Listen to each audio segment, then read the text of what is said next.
Hello, everybody. Welcome back to OpenRoom. I'm joining you live today from Istanbul in Turkey. One of the best things about running your own platform is that you can run it from anywhere in the world. So I'm really excited to bring you August's, July, we're still in July, but we're very nearly in August's conversation all around empathy and today around marketing. So I'm joined by Alessandro Calzolari, who amazingly specializes in marketing with empathy. So him and I met on LinkedIn right here and share so much passion around how do we engage with our consumers with a little bit more empathy. So most of you know that the format of OpenRoom is an open conversation, right? I normally have a guest from somewhere in the world, but please join in the conversation. So you can ask questions, add comments. We will put them on the screen and we will definitely try and come to them. And Alessandro is an expert in all of the things around communication and marketing and engaging with people. So do use him in this session. Alessandro, welcome. Thank you so much for joining us.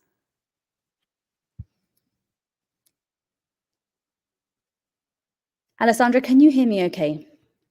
Thank you so much. And I'm from Brighton, so I'm Italian, but I live here in Brighton. So I'm joining from Brighton, the UK. Amazing. Well, listen, thank you so much for coming today and sharing your expertise. Tell me, why did you want to come on the show? What are you excited about talking about today?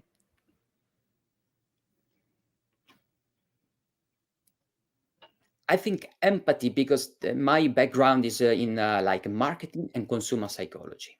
And the majority of the time, also like a lot of people communicating, which for me, marketing is communication between two people, a person that send a message and the other one who received the message. But most of the time, the message didn't resonate with the other person, was a very standard message. So I said that the empathy, I think, is the ingredient of creating connections, whether it's a professional connection or maybe like a personal connection with a person. So when I saw you on LinkedIn many months ago, I said, okay, empathy is going to be like a topic that I know that Mimi and the audience, they're going to love, because it's not just the classical empathy that you're a very known like expert, but it's more about the marketing, maybe a brand, a professional, a company that they want to become more relatable with the marketing communication. Amazing. And tell us a little bit, Alessandro. I mean, today's world that we're working in, social media, as marketers, we have more channels than we've ever had before.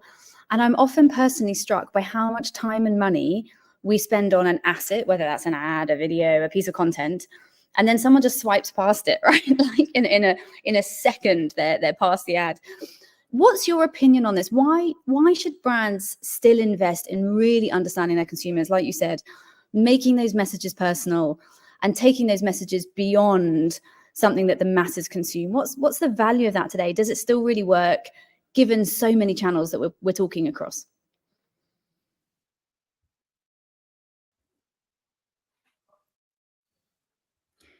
Yes. So I think you mentioned a very good point, because if we think that the our attention as you is very short, I think it's only 8 seconds 25. So because of a lot of like constant influx of information, maybe the digital distraction, because we have a lot of messages, our like attention is very short. So as maybe really another thing is more about like the length of time that we spend on maybe watching a video. So I think the research said is around like 3, but also provide like a very relatable message. So I think investing time into grab the attention of the audience. We want to motivate them to look more like the need, the want, and the desires of the audience.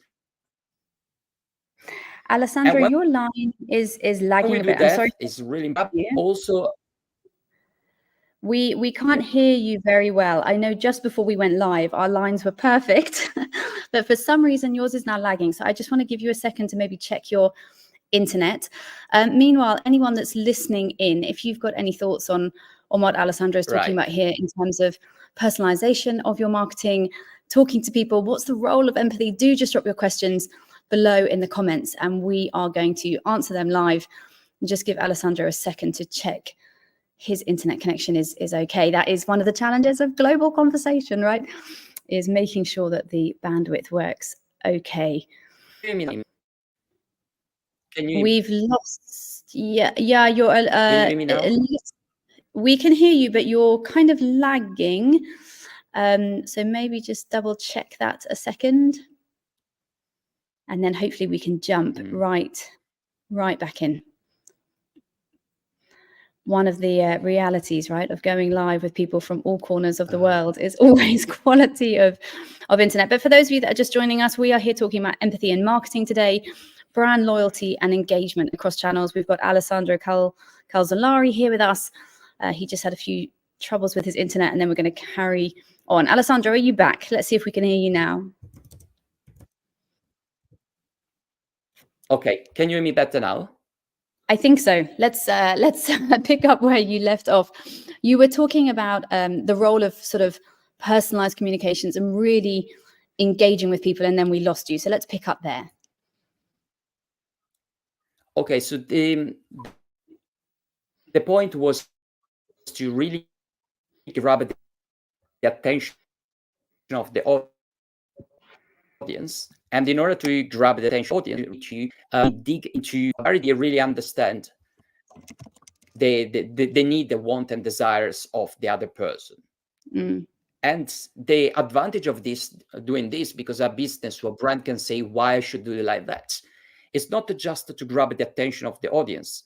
It's not just to tie their maybe personal goals or values, but it's also to make a message which is more memorable. When something is more memorable, it's also easy to recall.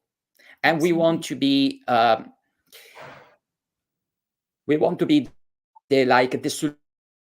solution when the people are ready.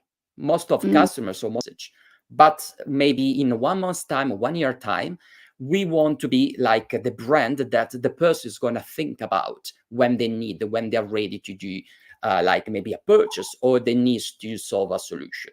So to answer to your question, it's very, very important to grab the attention, to tie our messages to their value, to their goals, but also to become memorable. And the only way to become memorable is to really understand the need of the other person. I love that. And that's one we should definitely put that on the screen for the team that's managing all the tech today. That, you know, brands only become memorable when you have that connection, Alessandro. And I really love that. You were saying, you know, if you want people to recall, you have to connect first, which I guess is where empathy, you know, any level of emotion really comes into play. So obviously I spend my whole life talking about empathy, but in your sphere and your specialism, how do you do that? How do you create empathy in the world of brand marketing? You know, what's the role of that and how do you do it? How do we empathize? You know, let's pretend I'm Coca-Cola or Nike or any big brand. How do I empathize with my consumers?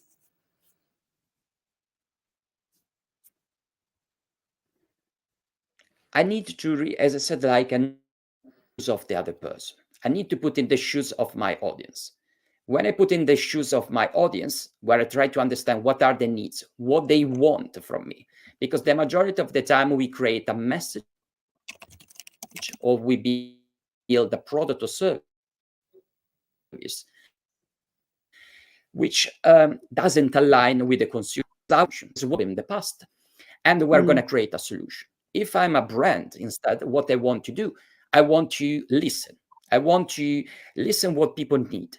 And the other thing is, when I want to build trust with the people, I need to really understand, or to make the consumers to feel understood the value based on maybe their feedback. And we're going to implement the feedback into our solution.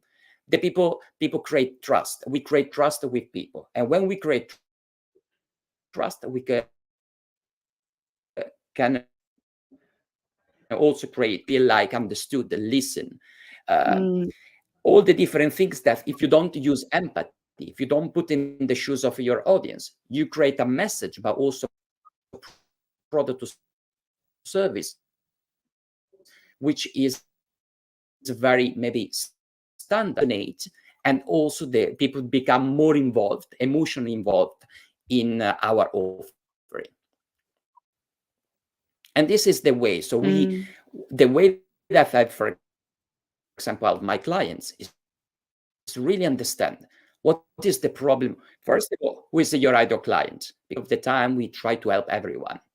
And when we try to help everyone, our message does not resonate with a person. Yeah. Then we want to really understand what is the problem of this group of people, and then what. So when we put in the shoes of the other person, whether you're a brand, a company, or professional, we start creating these messages that resonate with them, but also we provide a solution which actually solve customer needs or wants, rather than what we assume that is their problem.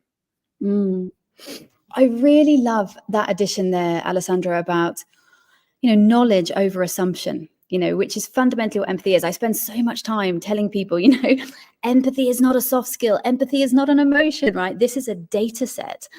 And that's really what you're touching on there, right? You're able to gain insight, data, information about your audience so that you can target them, without assumption, which I think is a really, really powerful statement to recall. I want to jump to Utara. Hello, Utara. Thanks for joining the conversation. She has a question there for us, Alessandro, and I'm going to let you take that first. She's asked, empathy needs a lot of emotional intelligence and also energy, which of course it does. How does one work on maintaining that empathy across cultural contexts? Of course, you're Italian, you live in England. I'm sure you have clients in many countries. How do we do that? How do we manage this empathy across different cultures? What's your thought on that, Alessandro?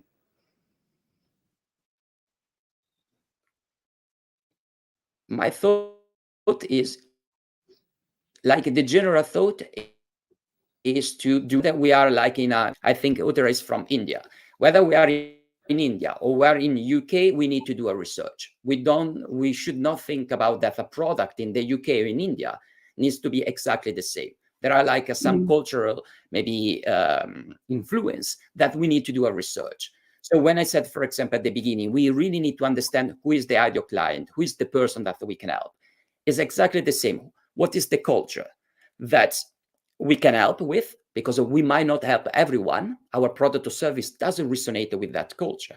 If resonate, we need to do before a research.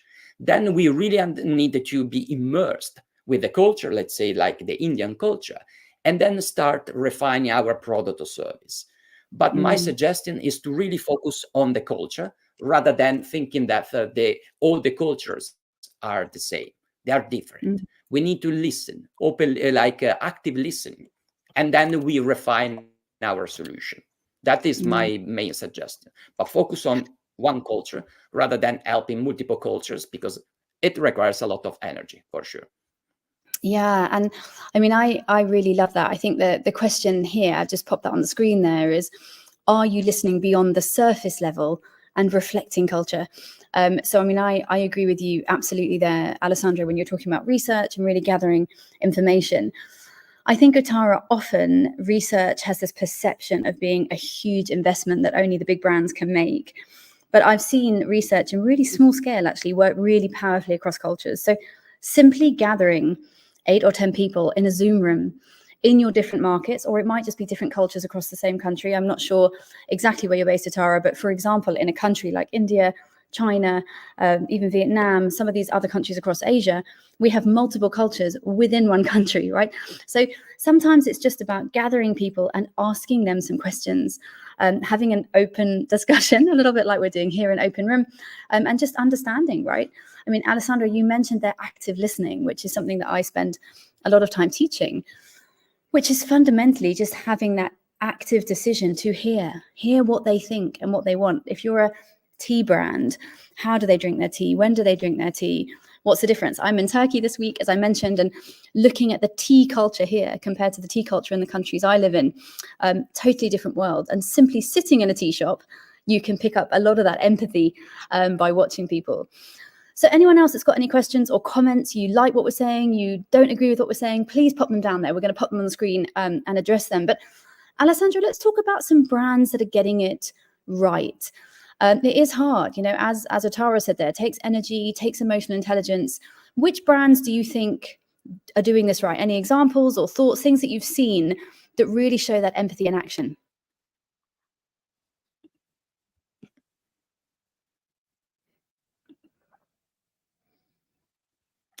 I would say a lot, but the first one comes to my mind is Harley Davidson, the motorbike one. And there are many reasons. One reason is that they create a kind of Harley Davidson family. So when you personalize your product or service, you feel like value, understood, and of maybe loyalty with them. And the one important thing is, as I said before, is more respond to customer feedback. You might do something that you think is good, but based on customer feedback, they are going to help you to refine. And when they see that you are going to implement the feedback, reinforce a brand commitment. And this help you to build maybe trust and loyalty, because you are not just personalized, but you're also refining based on what people or clients told you. And you create a sense of, there is even one thing now bring to mind. If you Harley Davidson clients, they have a tattoo with the Harley Davidson logo. So that I'm not suggesting to brands to nudge people to have a logo on their skin.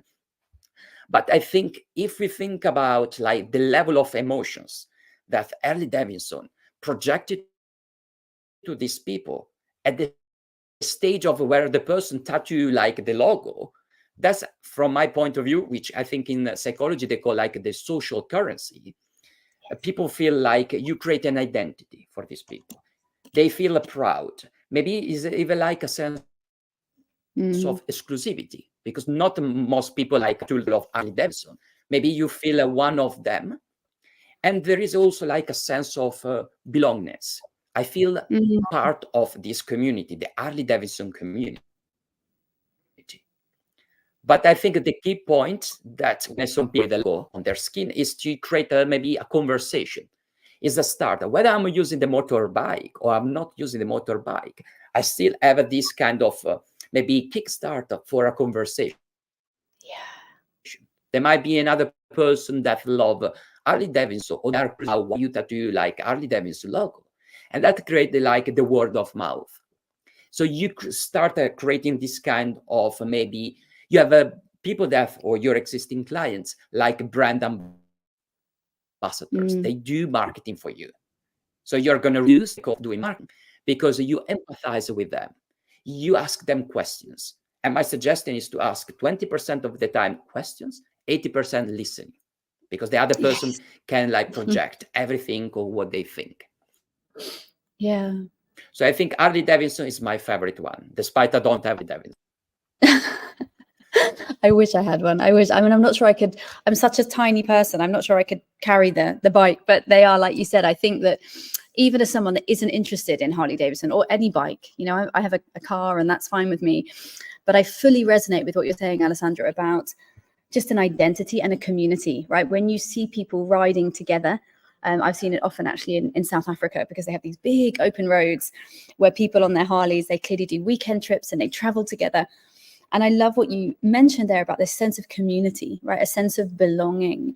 And I think there's more and more brands that are able to do that, right? To create that identity and that connection. And I think it's more and more important. We're seeing 52% of us lonely out there in the world. So people really looking for connection from everywhere, and brands being able to step, I guess, into that more and more.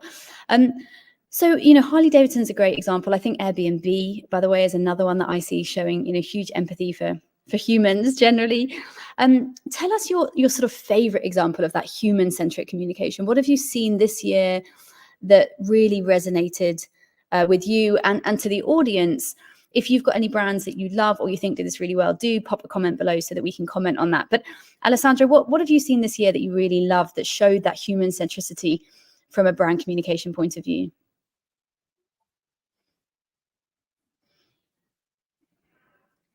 I think the example, I'm smiling because it's not a brand, but it's a video that I watched 2 weeks ago that I share on my LinkedIn profile, but I can share with you for all the audience later.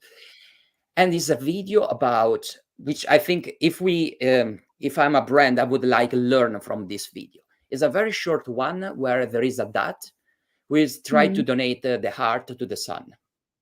Oh. And the dad makes a video for his son before like giving the life to the son, giving the heart to the son. And Wow. the dad like saves his son life by donating this heart. And you create already like an emotional connection with the audience, because I think the majority of us as a dad or experience to have a dad in life, so it's something which resonates with the other person, and is a very an emotional level. But and at this stage is this, from my point of view, is a more a secondary message. The main message is when the dad tells to his son in the video, treat your mom and every woman in life, whether it's a girlfriend or your future wife, as a princess. So this means that at the beginning, the dad, I don't know if they did on purpose. At the beginning, they create what in psychology they call like a high level of arousal, like a physiological statement, very emotional one, by saying, I'm going to donate my life, my heart to you, son. But then they put, so in this case, like the audience was open to listen and very emotional rather than logical. And then they put like the second message, the message, treat every woman as a prince. So why I chose this like example, because if we think about many brands try to grab the attention of the audience by using more the logical side. Obviously you need to treat every human being, in particular women, as a princess. But in this way, a brand can open the mind of the person by saying, I'm donating or I'm doing something, so it's more emotional. And then you put the second message, because the same message by saying you need to treat every human being the right way, you need to treat women like as a princess, it's logical, it's not emotional. But when we started with the emotional one and then we put the logical, we have already our audience open to our message. So that was for me, I watched the video like 3 or 4 times. It was so emotional, so human-centric. If I want to create, for example, anti-violence against like women campaign, that would be an example. How can I grab the attention? How can I be so emotional, so empathetic, that every message that I'm going to say, whether it's logical or emotional, people listen what I'm saying. Yeah. I mean, so powerful, right? I think it's called system 1 versus system 2 thinking, right? So that's system 1, that really instinctive emotional response to things.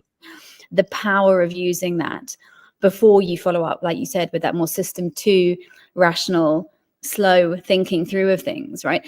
And I wish, Alessandro, we saw that more, because I think what's really interesting about that example, and I would love, for us to share that later with the audience in the comments, is that it's totally disconnected, right? I'm going to save your life and give you my heart is a very long way away from, gender equality and gender rights and the gender conversation.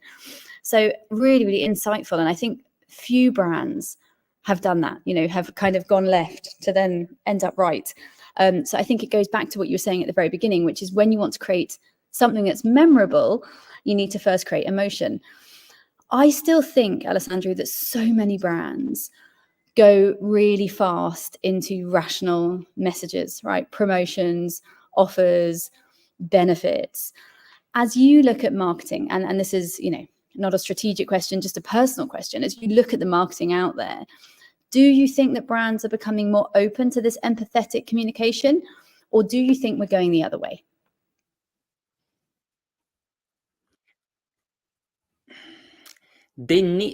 It depends. I think there is no right or wrong answer. There is no they are gonna on the right, on the left. What I think is that they are spending a lot of, or they are investing a lot of money in the wrong marketing strategies. They are looking at more about, for example, the demographic. You mentioned like a gender. Gender is not important. What I think is important is more the identity. We want to segment our audience based on the identity, based on what they feel, not what the age, because there is like the chronological age and the one that I perceive. So I think now with the AI, all the different technologies, we are becoming less emotional, like logical. But on the other side, these brands, they can use maybe technologies or do more research about how can we become more emotional. So there are, I think we are moving to more like the logical side, rather than the emotional side. But if we flip the coin by doing a little bit of more research, deep research, not what people think, but what they want to feel. For me, like marketing is helping a brand or helping like a client to is a more like a transformational journey. Is an emotional one. How do I want to feel? So brands, most of the time, they focus more on characteristics of the person, the age, the gender, maybe the location, rather than all these emotional things. So there are the ones that they are really, really good, like Harley Davidson or Airbnb, and they are gonna meet, for my point of view, in the future, like differentiate themselves. Those that they invest in marketing not in the right ones, that they're more like logical or more about quantity rather than quality. For me, emotional is more quality rather than quantity. I would craft maybe 5 messages that they are really, really emotional rather than thousands of messages that they are more logical. So there is no answer for me, right or wrong, right or left. It's more about that we are moving, for me, a little bit more the logical side rather than the emotional, because of technology, the exponential growth of maybe AI. But if we drive a little bit to the human being, like, you are reaching a person, it's not a machine. Try to really understand what are the emotions. How can I resonate with this person based on maybe past experiences, present and the future? That is what I think every brand should do. A little bit slow down and really understand the other person, our audience, past experiences, present and future, and become more emotional. Because the more emotional means you're going to save money. Yeah, I love that. More emotion means you're going to save money, right? The more emotion you're going to become, the better that return on investment is going to be. And I think, Alessandro, for me, it's not just in our brand communications, it's in life, right? You talk there about brands slowing down. Before we went live today, you and I were talking about ourselves slowing down, summer holidays, taking some time to recharge. And I think in all areas of life, as marketers, as professionals, that's critical. We need time to slow down, to reflect, and to find those connections, right? As I said earlier, 52% of people are lonely, more and more work being taken over by AI, by digital interaction. And the power of the human has never been more important. So I think, what you're saying there about find a way to slow down and find that connection is really, really critical. I want people to be able to find you. We have popped up your LinkedIn a few times there, but if people want to hear a little bit more from you, work with you further, how do they find you, number one? And just tell us a little bit more about the work you offer to clients in case they want to get in touch and just pick your brain a bit more for their own brands. Yes, so my main platform is a LinkedIn, and also like a website, which is like marketing with emotion. And on the LinkedIn profile, you can find all the different information. And the way that I help clients is more really understanding something that I've already mentioned. Who is the person that you want to help? And the majority of people say, how can I choose that? There are some criteria that help like a person to choose the right group of people, because we don't want to try to help everyone. Otherwise, our message is diluted. Then we want to really understand what is the problem and whether I'm able to solve the problem. And then how can I create a communication, whether it's like a visual communication, of written communication, and I have some like packages that help the person to use empathy. So my area of expertise, because my background is in consumer psychology, is more about marketing, communication, but with empathy. So there are like different packages, different solutions that we can look at. So I usually assess where the person is now, where they want to be, and the obstacles. Then we build it together, and then we consolidate. It's like when you bring a car into a service. Every 3 months, we want to refine our message, because there might be new trend and new competitors. So if anyone is interested, I have a LinkedIn, I have my website. They can drop me like a message on LinkedIn or email. And I'm more than happy to have a chat to really understand how can I compete on value results rather than just on price. And the solution is empathy in community. Amazing. Well, Alessandro, thank you. I know you are off to Italy soon, so we caught you just before you slow down and log off and probably empathize with yourself and your family and friends back in Italy. It's been a pleasure to meet someone else who just loves empathy and believes in the strategic power of empathy and connection in marketing, which is, of course, the career that I had for the last 18 years. So thank you very much for fitting us in. For everyone listening, thank you for engaging and sharing. Do go and find Alessandro on LinkedIn and have a chat with him. He has just not only brilliant expertise, but a natural passion for all of this. So I'm sure you're going to love the conversation. For everyone that joined us today, thank you. Thank you for joining in. We were a little bit earlier than some of our normal time slots. Please do reach out if you'd like to join me on OpenRoom and have a conversation like Alessandro and I have had today.